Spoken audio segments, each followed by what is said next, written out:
Sapete bene che l'operazione Mare Nostrum prosegue, c'è un contingente di circa 268 profughi che dovrebbero ancora essere assorbiti da questa provincia, quindi non è assolutamente finita. I 268 nuovi profughi attesi entro fine agosto, l'ufficialità della notizia direttamente dalla prefettura di Treviso, con l'eccezionale nuova ondata giunti da inizio anno nella Marca quasi 400 migranti, con la prefettura che corre ai ripari per evitare le passate polemiche in merito all'accoglienza. Sul sito ha già pubblicato un nuovo bando di gara per l'ospitalità. Noi proprio oggi come prefettura ci accingiamo a adottare un nuovo bando di gara per cercare di reperire altre disponibilità per la sistemazione di questi profughi. Agli operatori struttura, alberghi compresi, che decidessero di concorrere, forniti circa 35 euro a profugo accolto. Considerate che il precedente bando era stato fatto per 247 e abbiamo avuto una disponibilità di posti di 112.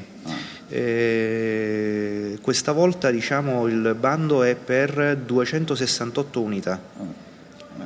Cioè in sostanza è la quota residua, che sarebbero 223 che dovremmo ancora sistemare, non sono ancora arrivate, non sono ancora arrivate, con un incremento del 20% che è una forbice che ci può tornare utile.